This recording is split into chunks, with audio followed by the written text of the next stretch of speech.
I am joined by Dr. Representative Regina English again. She is currently the representative of House District 17, and she is running to be reelected. Thank you so very much for joining me today. Yeah, you're welcome. Thank you for having me. And I just want to start off with a quick PSA. Get to know your local lawmakers. They are the ones that really make a difference in your everyday life. No matter what federal does, it is them who truly put in the work for what happens in well, or in your community. So definitely get in touch with your lawmakers. It's best to talk to them at a town hall because yeah, that's when they're truly talking about their issues, and that's when you can actually ask them about anything that you have any questions about, any issues with. So, on that note, speaking of town halls, there was a town hall on December 14th. It consisted of Senators Tony Exum and Mark Snyder and Representative Amy Pascal. It is important to note, for context, that you were invited, but you had scheduling conflict. At the town hall, the lawmakers listed the bills they worked on and what bills they are working on now.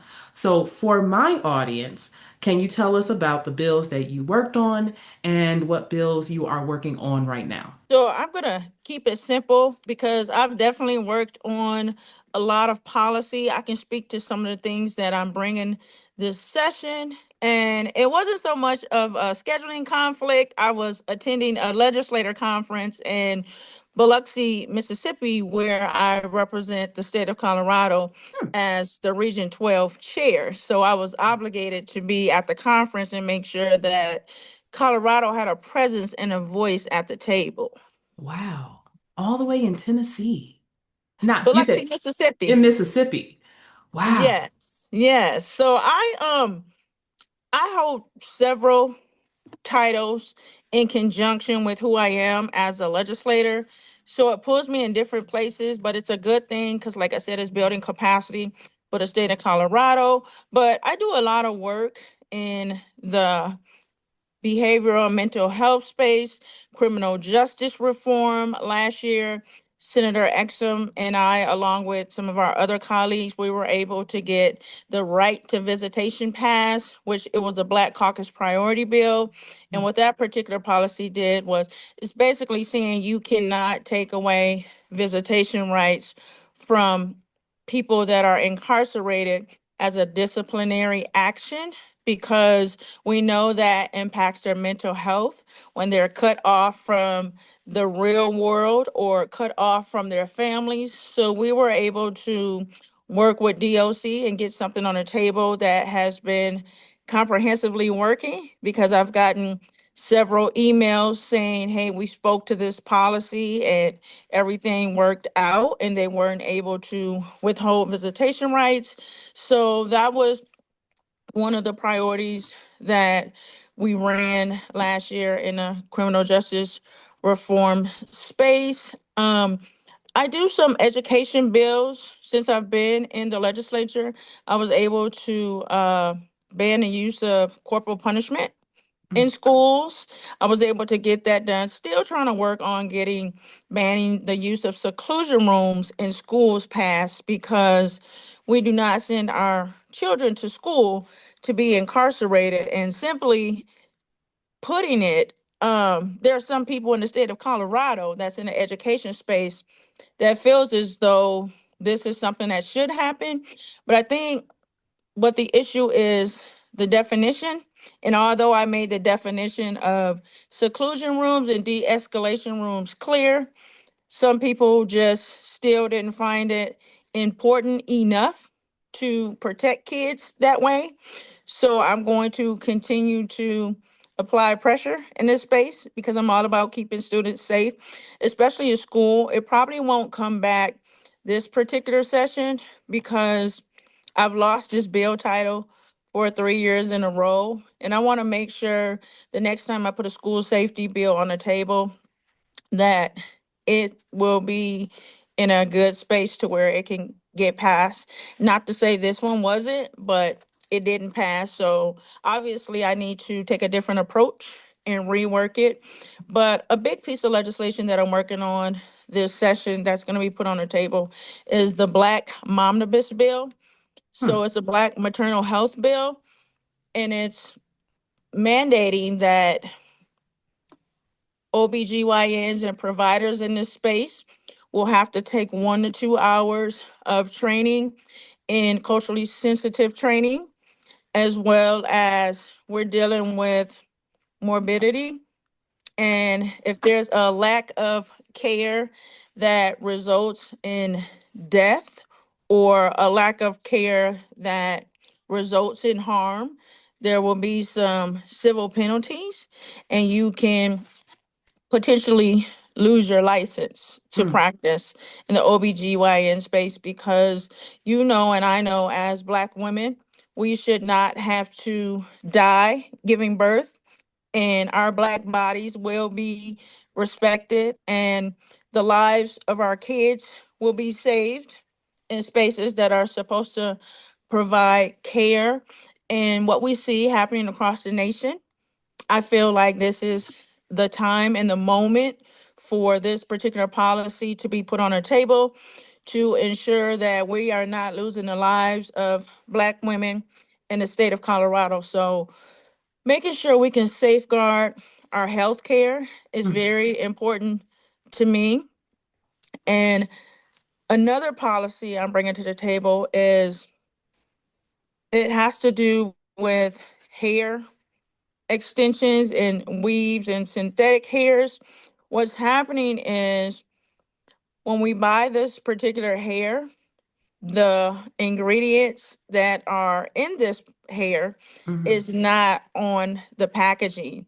So we're running this bill to say that manufacturers and people that sell this product has to at least identify the ingredients that are in this hair, because what's happening is some of these toxic chemicals are not only causing cancer, but it's actually impacting women's reproductive health care. Hmm.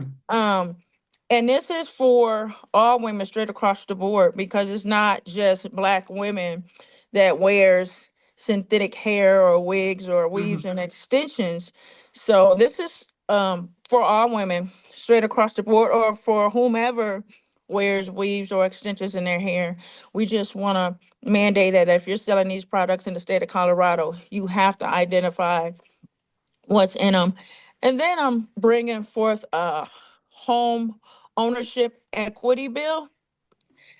It's not panned out just yet. It's still in the drafting stages. So I'm waiting to see a draft to see what we need to adjust, and still having conversations with people in the housing space. And it's going to have a lot to do with first time home buyers and things like that. So that's another one.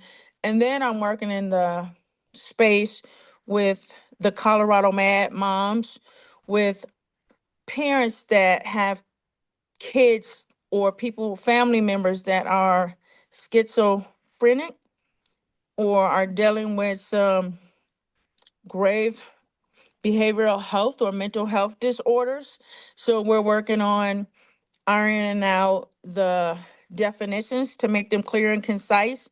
And just the definition alone will save thousands and thousands of lives of people across the state of Colorado, ensuring that they can get the care that they need, because the definition is not as clear as it needs to be in statute. So I'm working on that. So that's just a few things that I'm putting on the table. Still working on so much. But again, if people want to learn about the policies that I have ran and bills that have been passed, particularly I ran some bills in the sickle cell space to create some funding for that. The organ donor space, for that to continue to go, because that's not even a fiscal note on the state. All that goes through the Department of Revenue. So that's something separate because it's going to be very important for us these next few years that the policies we put on the table, there the fiscal note is either zero or it's at a minimum because we know we're dealing with a budget crisis, if you will. Mm-hmm. The budget is always balanced because we can't close out the last day of session until that budget is balanced. So Mm. it has to be clear with people that they can't say, well, we're in a budget deficit and our budget isn't balanced. Our budget is always balanced, but there are less funds that we have to distribute and allocate for funding in terms of programs that we really need. So it's going to take a real fine eye or eyes of legislators that is charged with properly allocating funding for the state of Colorado to make sure these next few years, what the dollars we have, that we not only can make them make sense, but we're actually saving programs that we need to help communities.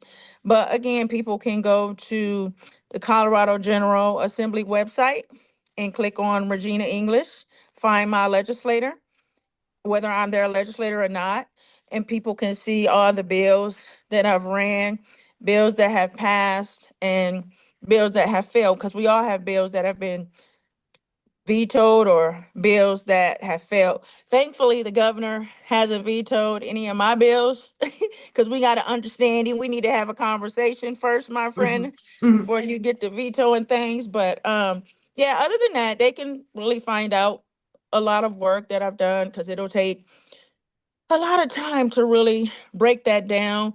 But I ran a bill on uh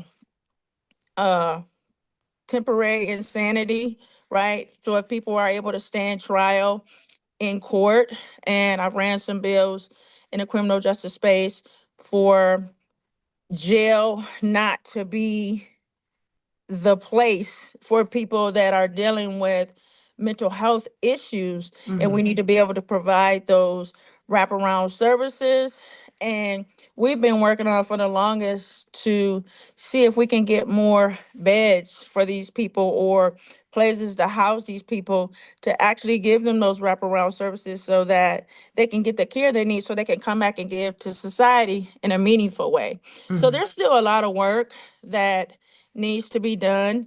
And I understand that work because I've been in this work and doing this work around families and students since I got on the school board in 2019 and evolved as a leader now into a legislative capacity based on my experience and ability to lead in a capacity to make thoughtful decisions for the lives of people. You said a few bills, and that's very much an understatement.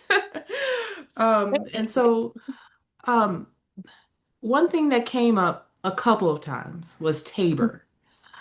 For my audience, can you explain TABOR? And do you believe that TABOR holds you back or holds all lawmakers back from doing their jobs? I won't speak a lot about Tabor because Tabor is very complex and multifaceted. But what I will say, it absolutely does restrict funding, how it's allocated, and how we can spend as a state. I don't think that is productive for us, especially in the budget constraints that we're experiencing right now. And we all want some reform to Tabor.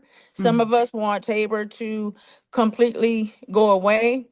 But I think what we really want as legislators most of all is to be able to have the funding that we need to properly allocate to ensure our state is able to thrive, get the health care they need, and that we can properly fund education mm, because that's very important. and with the restrictions that come with Tabor on that spending cap, that kind of restricts what we can do opposed to what really needs to happen in this space. And this has been a conversation that definitely has been ongoing. And I think a lot of legislators, let alone community, really don't understand Tabor Mm-hmm. and what Tabor does, like the ins and out of it. I started learning about Tabor when Senator Exum was still the representative in this seat. And when I started being part of the conversations and going to different events with him and listening to different town halls, I'm like, wow, this Tabor thing is like, it's a huge document that's causing so much restrictions. And I know, you know, my other fellow colleagues on the other side, they believe that less government spending is better. Mm-hmm. But at the end of the day, when you have to fund programs that even your particular constituents need that you represent, Mm-hmm. that's when you have to take a step back and say, well, hey, maybe this is something that needs to be reformed. Because on the Republican side, they swear by it.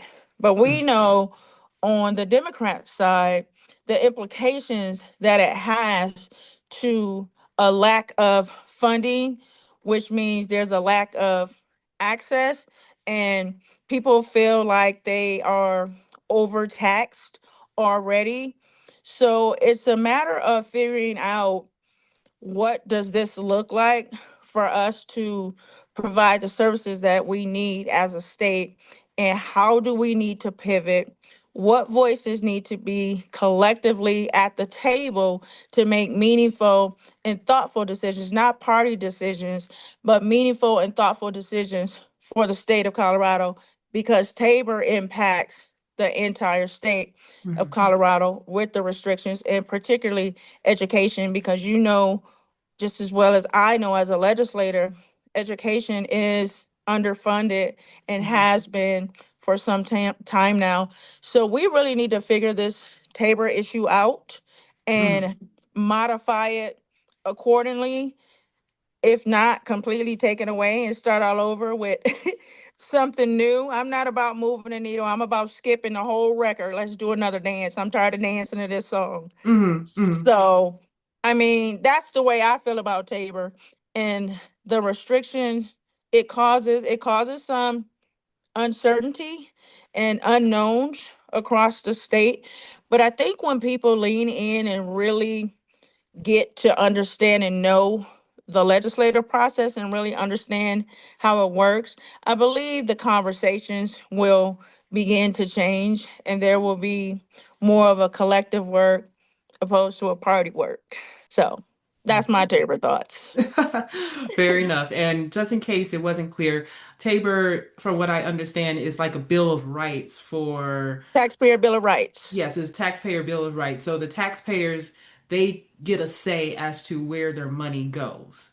Correct? Like, Absolutely. And the thing is I think the part that people really gravitate to and hold on to is when there is excess mm, of the threshold we've already met, then that money goes back to taxpayers. And mm, so people are like, I want my money, like send me my Tabor check. mm, Or you know what I'm saying? right. And so I think that's where the confusion is, Mm, because I know there can be um a healthy balance, and there is a better way. I mean, because we all want our refunds, but at the cost of what for one, mm, say, $750 check.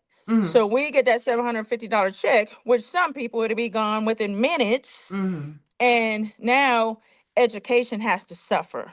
right. So what is it that we really want to see at the state level that's going to make sense for all of us, even if it's in conjunction with a refund? How can we level set and level the playing field as a state so people can get their refunds, education can get funded, and all the things can happen. I believe the conversation and people understanding the legislative process, like I said, the conversation will change and we can get different perspectives and potentially solve this problem that we've had for years. So, speaking about education, education and healthcare was mentioned to be two-thirds of our budget. And we're just left with whatever that is left in order to do anything else in Colorado. It is Mhm. also said that money could be even less with less federal funding. Um, Mhm. and those bills, and there are bills that actually have been passed that are donations only because Mhm. we don't have the money. So, what are those bills, um, and how successful are they? So right offhand, Sharice, I honestly don't know those bills. Okay. I honestly don't. Like this is actually my first time hearing it. Okay. However, when it comes to the numbers of with the leftovers Hmm. and what we're able to do with what we have, speaking in terms of the federal level and the lack of funding that we're getting ready to experience, at the end of the day, I believe states being self-sufficient so that when something like this happens and something is being snatched away from us, we have been creative and innovative enough to have that cushion to where it wouldn't be so traumatic for us as a state. Now, we are losing funding when it comes to the SNAP benefits and Medicaid dollars and all those different things. And funding for education, as you see, they want to, they're dismantling the Hmm. Department of Education because in their minds, states should be self-sufficient and be able to fend for themselves. But at the end of the day, that's why we have a federal level of government to kind of help be not just a surplus, but to help bridge the gaps where Hmm. there's lack in Hmm. between states. So I will say, coming from the school district, when my particular school district, which is Harrison School District 2, when I was on the board and we experienced lack of funding, we were very creative on how we applied for grants and different monies that was available to make sure our students still had what they need. But in this case, we're seeing budget cuts and federal funding cuts like we've never experienced before. So the dynamics now are definitely different, but Colorado is working to safeguards and be creative in how we fund our state. But just to be transparent, I'm not sure what bills those are, Okay. nor and it could just be worded Hmm. differently in Right. terms of those bills that have passed and what's working. But I do know that we are working towards making sure that healthcare premiums don't go up. But if they do go up, it's at a minimum and Okay. not skyrocketing. And we're working to make sure that people that are covered with Medicaid can actually keep their coverage. We're working to make sure that education can be funded, and we're making sure, most of all, that people can continue to keep food on their table for their kids that are more vulnerable than some. But overall, we're all going to be impacted by the federal dollars with it. If you're a small business owner and you provide services in terms of programs and resources for people, even through nonprofits, unless you are just in the philanthropic space and you have millions and billions of dollars, so you will be okay. It's now about us, honestly, even when it comes to policy and fiscal notes right now, because of what we're dealing with. It's about us now tapping into that philanthropic space to make sure that they're helping us or even willing to help us bridge the gaps where we're experiencing this lack. So there's a couple bills I'm working on in the behavioral health space that are still being worked through. And one of our goals is actually asking for philanthropic help, opposed to the bill just dying on a calendar because Hmm. there's a lack of funding. So Right. the philanthropic piece is going to be very important with losing the federal funding, and how creative we are in terms of spending and how we allocate the dollars that we do have. But at the end of the day, I think things should be done fairly. Things should be done in a transparent way. And this is our opportunity as a state, I believe, especially when it comes to education, to level the playing field when it comes to public and private in those more affluent districts, and make sure that we can level set. And no matter what your zip code is, make sure all students get a high quality education that they deserve.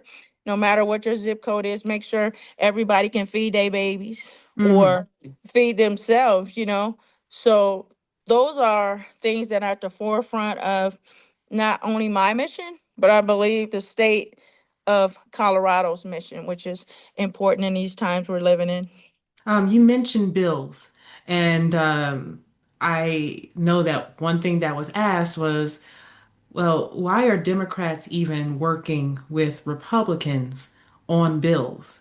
Um, Democratic voters are concerned mainly because, of course, on the federal stage, it doesn't seem like Republicans are reaching across the aisle. Why should Democrats reach across the aisle?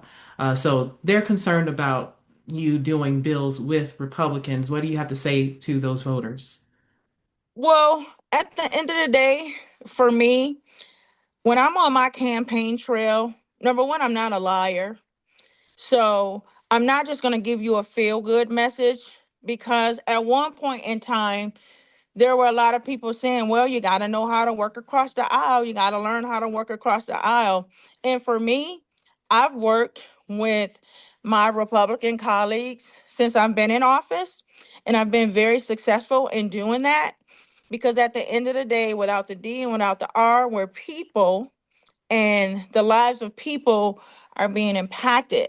And I believe if you don't have that authentic collaboration, then some policies are going to struggle to get passed.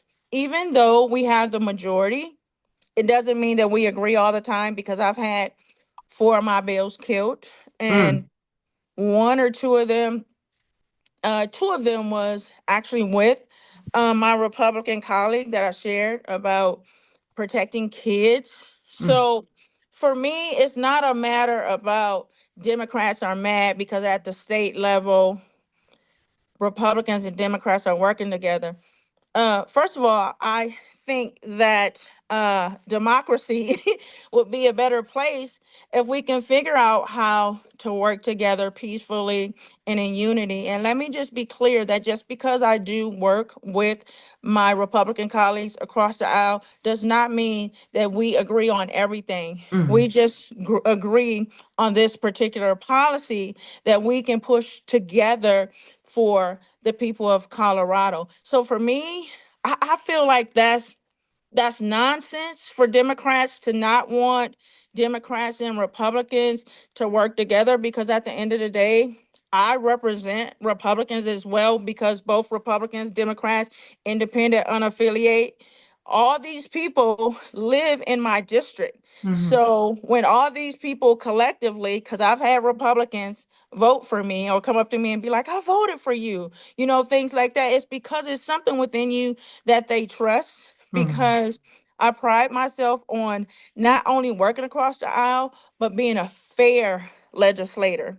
And in certain instances, I believe bipartisan legislation is fair and just legislation. So mm, you have both sides agreeing. So you know that this policy is going to be solid and it's going to be passed. Not to say that's not happening on the Democrat side, because we can basically pass what we want to pass because we're the majority. But I guess it depends on the legislator Mm, and what you're gonna allow to pass. Because like I said, I've had my bills killed on a party line, and I'm a Democrat.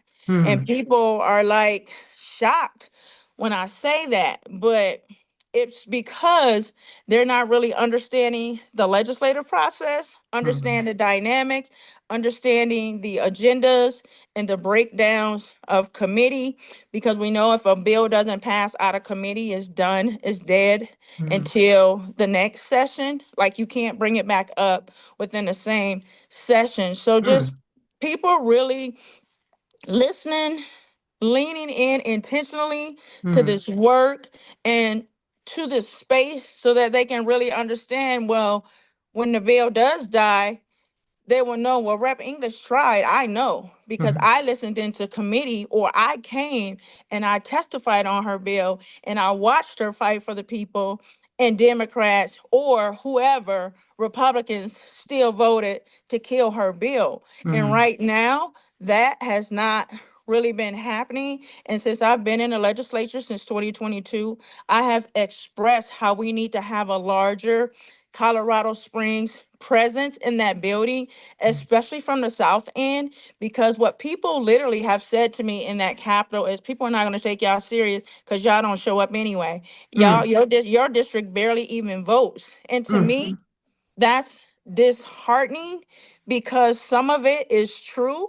And so I've been trying my hardest and my best to change those narratives by hosting a lot of educational forums, not mm, so much coming in to tell me what's wrong and not bringing solutions to the table or telling me what I'm not doing, but really just level setting to a place where people can actually understand the legislative process. And like I share with you, once people really understand legislative process, then the conversation is going to change. It's mm, going to be more intentional, and it's going to be more thoughtful. So for me, working with Republicans is not only the right thing to do, but it's important, especially in this political climate that we're living in, regardless to what they're doing on the federal level. What happens in the state of Colorado is how we're governed, and we need to govern ourselves accordingly and make sure we can safeguard the state of Colorado. And as many Republicans as I can get on my team, mm, I'm all for it, because to be quite clear, some Republicans have helped me save some amendments that could have potentially been killed by my Democratic Party, because mm, they all stood up with me on different divisions when I was trying to get amendments on the bills that my Democratic Party was resisting. So mm, for me, my experiences with working with Republicans have been productive, and they know how I feel, where I stand on certain issues, and they respect those boundaries. And in turn, I respect their boundaries too. But we have a level of mutual respect that we were all elected to do a job for the people, and that's what we're here to do. So I will continue to work with Republicans and those Democrats that aren't really feeling that, you know, if they were in the space and they understood strategy and the dynamics of how to strategically move in this space, I believe they would feel differently. And so I just want to make sure that we respect your time. Um, so if anyone wants to help you out with your campaign, because right now you are running to Mhm. before re-election, if anybody Mhm. wants to help you out with your campaign, where can they find you? They can find me at reginaenglish.org. They can find me on Facebook, State Representative Dr. Regina English for House District 17. They can find me in the Colorado General Assembly website, for sure. Find your legislator. But at the end of the day, reginaenglish.org, and that's where they can donate. That's where they can sign up to volunteer. I'm actually really honored and excited that after I did my campaign launch, we have had several people, sign up to volunteer, several people that have joined our team because they really know, like, I'm not new to this work, I'm true to this work. And I show up very unapologetically and I stand on business. I can't be swayed either way. I'm not only a thought leader and a critical thinker, but I'm an individual thinker that cannot be controlled by the nuances that come with politics. But at the end of the day, I have not only the best interests of my family at the forefront, but of the families across the state of Colorado. And I think that's the difference. Matter of fact, I know that's the difference that would set me apart from my opponent. And at the end of the day, having to work to start over to learn and understand strategy in a legislature is not a disruption that we need right now. So for people to get on board and continue to support the work, for me to continue to expand and build upon the work that I'm doing and that I've done, go to reginaenglish.org. So, Dr. English, once again, I want to thank you so very much for joining me and best of luck on your campaign. Thank you. I appreciate you, Sharice.